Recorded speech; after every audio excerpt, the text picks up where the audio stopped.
மே மாதம் தொடங்கிவிட்டது. பள்ளிகள் விடுமுறை, கல்லூரிகள் விடுமுறை. அனைத்து மாணவ மாணவர்களும் தத்தம் பணியை தேவனை செய்து கொண்டிருக்கிறார்கள். ஆனால் கத்தோலிக்க கிறிஸ்தவர்களாகிய நமக்கு மே மாதம் என்பது அடைக்கல அன்னை, வேளாங்கண்ணி அன்னை, பரிசுத்த அன்னை, கார்மேல் அன்னை, லூர்து அன்னை, எத்தனையோ பெயர்கள். மரி அன்னையின் வணக்க மாதம் மறக்க வேண்டாம். மே மாதம் முழுவதும் அன்னை தேவதாயினுடைய, அன்னை மரியாதையுடைய வணக்க மாதமாக தாய் திருச்சபையானது பெரும் விழாக்களை முன்னெடுக்கிறது. அகில உலகம் எங்கும் இருக்கக்கூடிய அனைத்து தேவாலயங்களிலும் எங்கெல்லாம் மாதாவின் பெயர் உச்சரிக்கப்படுகிறதோ அங்கெல்லாம் மே மாதம் திருவிழாக்கள கொண்டாட்டங்கள் நடைபெறுகின்றன. எங்கள் பங்கில் எங்கள் ஊரில் இருக்கக்கூடிய அனைத்து தேவாலயங்களிலும் தேவாலயங்கள் முக்கியமாக எல்லா இடத்திலும் திருப்படியோடு பெருவிழாக்களை ஏறெடுக்கிறார்கள். இந்த அன்னையை பற்றி தான் இந்த மாதம் முழுவதும் நாம் பார்க்கவிருக்கின்றோம்.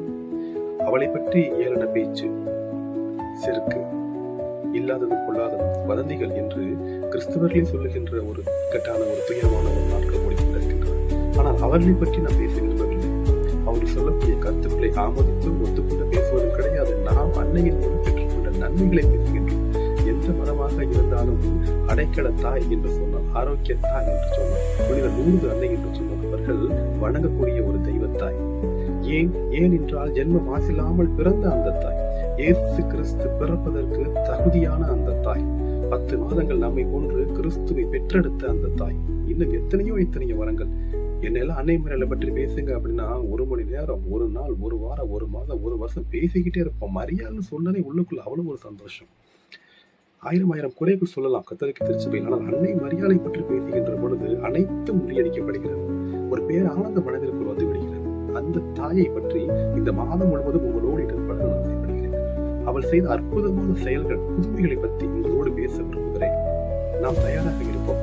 தினந்தோறும் ஆலயத்திற்கு செல்வோம், ஜெபமாலை ஜெபிப்போம், அன்னையை பற்றி சிந்திப்போம். அடைக்கல அன்னையாக இருக்கட்டும், லூர்து அன்னையாக இருக்கட்டும், ஏதோ ஒரு பெயரில் உங்களது இனத்தில், உங்களது பங்கில் அன்னை என்று இருந்தால் இந்த மாதம் முழுவதும் நம் அன்னைக்கு ஒப்புக் கொடுக்கப்பட்ட மாதமாக இருக்கும். அதற்கு பின்பு நம் வாழ்க்கையில் அந்த அன்னையின் மன்றாட்டினால் கிடைக்கக்கூடிய அதிசய அற்புதங்கள் எத்தனை.